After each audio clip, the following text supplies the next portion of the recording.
Stop whatever you are doing, because what you are about to hear is not speculation, not analysis that will be walked back by morning, and not the kind of geopolitical theater that gets memory hold within 72 hours. At 03:47 hours Beirut time, Hezbollah's missile forces executed the single most devastating precision strike campaign in the history of modern asymmetric warfare, launching 400 Burkan 3 heavy ballistic missiles in a coordinated salvo that achieved something no military analyst in Tel Aviv, Washington, or Brussels believed was remotely possible. 0 intercepts.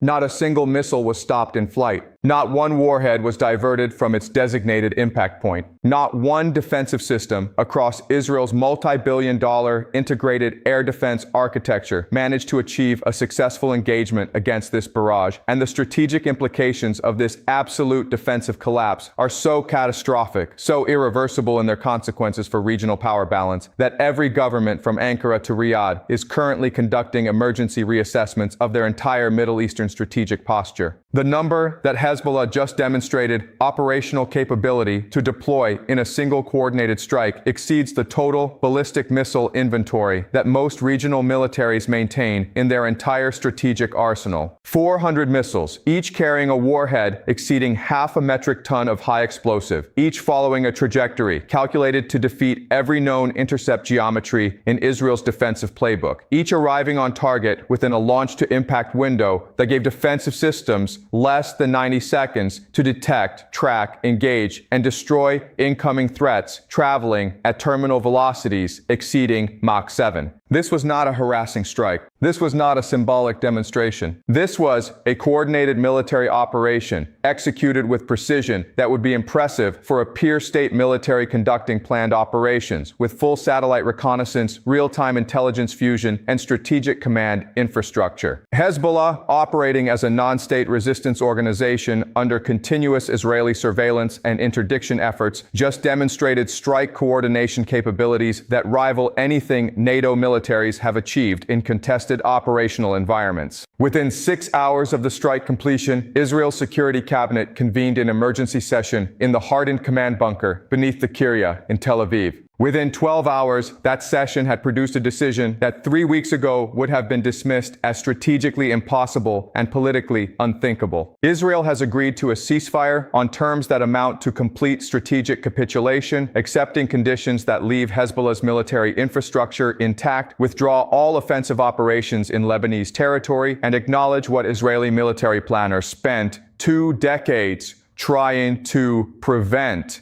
Hezbollah has achieved conventional military parity with the Israel Defense Forces in the missile warfare domain, and there is no technical solution, no operational approach, no strategic framework that can restore Israeli escalation dominance in this contested battle space. If this channel has been giving you the analysis that cuts through the manufactured narratives and official briefings that obscure what is actually happening at the sharp edge of Middle Eastern power competition, now is the moment to make sure you never miss an update. Subscribe, hit the notification bell, and share this video with everyone in your network who needs to understand that the geopolitical architecture of the Middle East just experienced a structural transformation more significant than any event since the 1973 Yom Kippur War. The analysis ahead takes you inside every dimension of this strategic earthquake, from the specific technical capabilities that enabled this strike to the immediate operational consequences now constraining Israeli decision-making, from the regional implications, as every neighboring state recalculates alliance value and threat perception to the global ramifications, as American security guarantees are revealed as operationally hollow in the one theater where Washington has committed maximum credibility and resources. The Burkan 3 represents the culmination of 15 years of continuous missile development by Hezbollah's strategic forces, transforming from relatively primitive Katyusha rockets with ranges measured in tens of kilometers to precision-guided ballistic missiles with ranges exceeding 250 kilometers and circular error probable measurements under 50 meters. This is not incremental capability enhancement. This is categorical transformation from area harassment weapons to strategic precision strike systems capable of holding critical infrastructure targets across Israel's entire geographic depth at risk with high confidence of successful engagement. The missile itself employs a solid fuel propulsion system that eliminates the extended fueling procedures and launch signature vulnerabilities that characterize liquid fuel ballistic missiles, enabling launch-on-demand operational posture with minimal preparation time. The warhead section carries between 500 and 800 kilograms of high explosive, sufficient to achieve catastrophic structural damage against hardened targets, including reinforced aircraft shelters, ammunition storage facilities, and critical infrastructure nodes. The guidance system integrates inertial navigation with terminal GPS correlation, enabling precision engagement against fixed targets even in the absence of real-time reconnaissance updates or mid-course guidance corrections. But the technical specifications of individual missiles matter far less than the operational employment doctrine that Hezbollah demonstrated in this strike. 400 missiles were not launched from a single location or even a concentrated launch complex vulnerable to counter-battery fire or preemptive strike. The missiles were fired from over 120 separate launch points distributed across southern Lebanon and the Bekaa Valley, each launcher executing its firing sequence within a compressed 12-minute window that saturated Israeli early warning systems with simultaneous strike initiations across the entire northern surveillance sector. This dispersed launch architecture serves multiple strategic purposes simultaneously. It eliminates the possibility of preemptive counterforce strikes, destroying the missile inventory before launch, as there is no central storage facility or concentrated launch complex to target. It complicates intercept geometry by forcing defensive systems to engage threats arriving from multiple azimuths simultaneously rather than defending against a single predictable attack corridor. It demonstrates logistics sophistication and operational security discipline, as coordinating over 120 separate launch teams to execute precisely timed sequences requires communications infrastructure, command authority delegation, and operational security, measures that most conventional militaries struggle to maintain.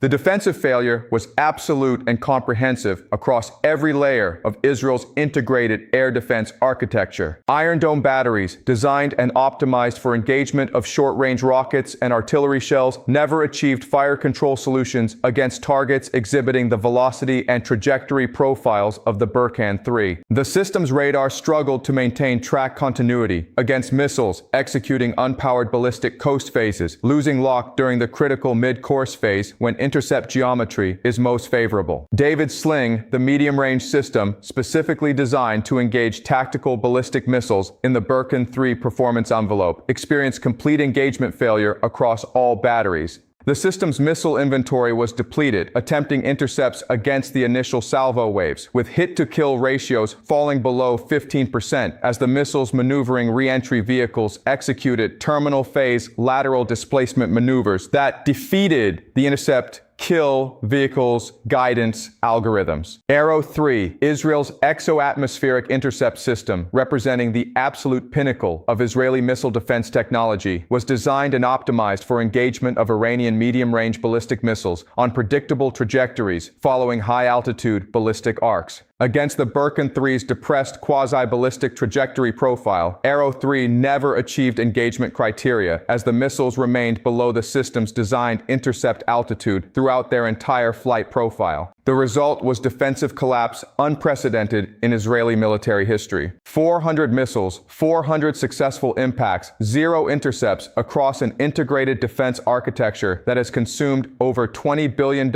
in development funding and maintains annual operating costs exceeding $3 billion. Every defensive system performed exactly as designed and optimized for the threat profiles its engineers anticipated, and every system proved operationally irrelevant against an adversary that studied those design parameters and engineered capabilities specifically calculated to exploit the gaps between overlapping coverage envelopes. The immediate tactical consequences manifested across 18 separate military installations, critical infrastructure nodes, and strategic facilities that received concentrated strike attention. Neva Team Air Base, home to Israel's F-35I Otter stealth fighter squadron, sustained direct hits on 6 hardened aircraft shelters, destroying or severely damaging aircraft that individually cost over $100 million and that cannot be replaced on any timeline relevant to ongoing operational demands. The base's runway complex received precision strikes that created crater patterns calculated to maximize repair time requirements, effectively removing the facility from operational status for a minimum of 72 hours, even with maximum engineering effort. Ramat David Air Base experienced similar degradation, with strikes targeting fuel storage infrastructure, munitions bunkers, and maintenance facilities, in addition to direct aircraft shelter hits. The loss of operational capacity at 2 major air bases simultaneously represents a 20 to 30% reduction in Israeli Air Force sortie generation capacity in the critical northern theater, constraining operational tempo precisely when combat operations demand maximum effort. The Iron Dome battery positions that attempted engagement during the strike became secondary targets themselves, with follow-on salvos deliberately targeting radar installations and launcher vehicles with precision that suggests real-time reconnaissance data informing target selection. 3. Complete battery systems were destroyed or damaged beyond field repair capability, representing over $300 million in material losses and a 10% reduction in Israel's total Iron Dome inventory. Critical infrastructure targeting demonstrated Hezbollah's strategic planning extends beyond immediate military degradation to longer-term economic coercion. Power generation facilities, water treatment plants, and telecommunications infrastructure nodes received precision strikes calculated to create cascading failures across civilian infrastructure without triggering the kind of mass casualty events that would generate international intervention pressure. The strikes achieved strategic effect through economic disruption and civilian hardship rather than through body counts, a sophistication in targeting philosophy that reflects mature strategic thinking about coercive escalation management. The strategic paralysis now constraining Israeli decision-making stems from a brutal operational reality that no amount of political rhetoric or alliance reassurance can obscure. Israel has lost escalation dominance in the missile warfare domain. For 2 decades, Israeli security doctrine has rested on the assumption that overwhelming conventional military superiority, combined with credible nuclear deterrence, ensures that Israel maintains the ability to impose unacceptable costs on any adversary that challenges Israeli interests. That assumption no longer reflects operational reality. Hezbollah has demonstrated the capability to launch coordinated missile strikes that overwhelm Israeli defenses, achieve precision effects against critical military infrastructure, and sustain operational tempo through distributed launch architecture that cannot be destroyed through preemptive counterforce operations. Israel's conventional response options have been systematically eliminated through demonstrated capability that any major offensive operation into southern Lebanon would face precision missile strikes against the logistics infrastructure, air bases, and command facilities that such operations require to sustain combat effectiveness. The nuclear option remains theoretically available, but operationally meaningless in this scenario. Deploying nuclear weapons against Hezbollah, targets distributed across civilian population centers in Lebanon, would trigger international isolation, alliance abandonment, and potential intervention that would threaten Israel's fundamental security more severely than the missile threat itself. Nuclear weapons provide no solution to precision conventional strikes that achieve strategic effect without triggering nuclear response thresholds.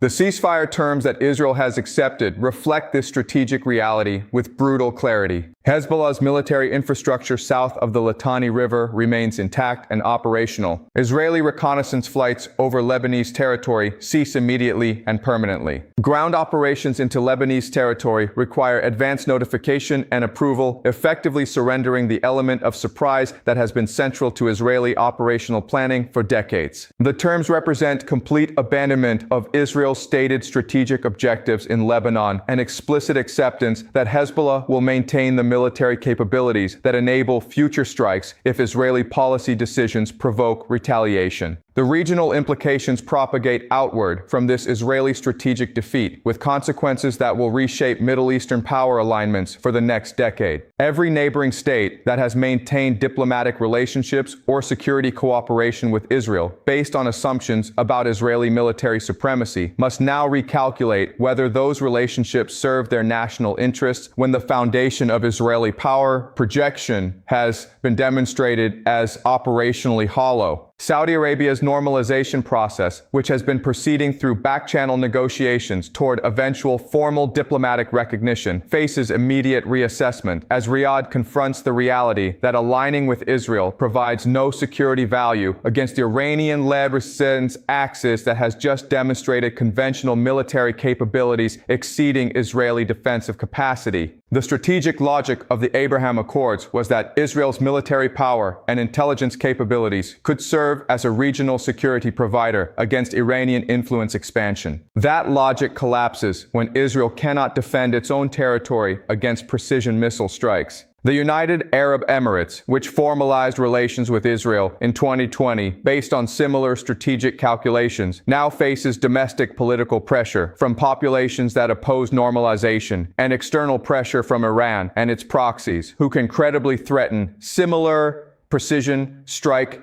capabilities against Emirati critical infrastructure if UAE policy decisions continue to align with Israeli interests. The cost-benefit analysis of maintaining relations with Israel shifts dramatically when those relations provide no security benefit while attracting security threats from adversaries with demonstrated strike capabilities. Egypt's cold peace with Israel, which has survived for over 4 decades through carefully managed neutrality that avoided challenging fundamental Israeli security interests, faces new pressures as Egyptian decision-makers observe that maintaining this relationship may no longer serve in Egyptian interests in a regional environment where resistance forces have achieved conventional parity with Israeli military power. Cairo's calculus about Gaza policy, Sinai security cooperation, and broader regional positioning necessarily adjust when the regional power balance has shifted this dramatically. Turkey, which has maintained complex relationships balancing NATO membership with increasing antagonism toward Israeli policy, now possesses substantially increased leverage in regional negotiations, as Israeli strategic weakness creates opportunities for Ankara to position itself as an alternative security partner for states seeking to hedge against both Iranian influence and failed Israeli security guarantees. Erdogan's government will exploit this Israeli vulnerability to advance Turkish influence across the region in ways that directly challenge both Israeli and American interests.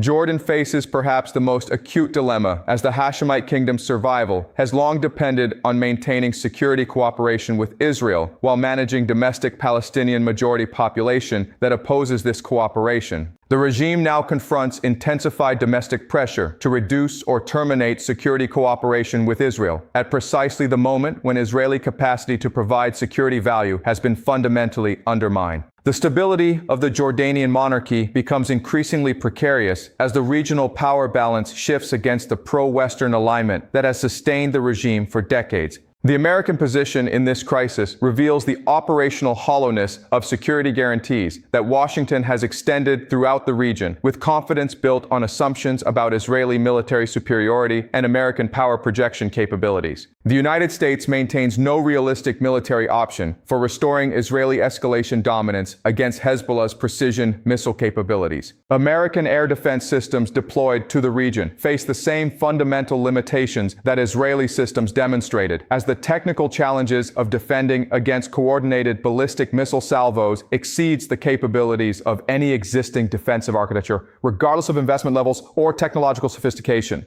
The diplomatic implications for American credibility extend far beyond the immediate Israeli crisis. Every American security partner globally is observing that Washington's most committed regional ally, the recipient of more American military aid than any other nation, equipped with the most advanced American defensive technologies, supported by the full intelligence collection and analysis capabilities of the American national security apparatus, has been forced to accept strategic defeat by a non-state adversary operating with a fraction of Israel's Israel's budget and none of its technological advantages. If American security guarantees cannot prevent this outcome in the one theater where Washington has invested maximum resources and staked maximum credibility, why would Taiwan believe American commitments to defend against Chinese aggression? Why would South Korea trust American extended deterrence against North Korean threats? Why would Baltic states assume NATO Article 5 guarantees will prove operationally meaningful when challenged by Russian conventional capabilities? The Global South is interpreting these events as definitive evidence that American hegemony has entered irreversible decline and that multipolar alternatives to American-dominated security architecture represent viable pathways for nations seeking genuine strategic autonomy rather than subordination to a hegemon that can no longer deliver on its security promises.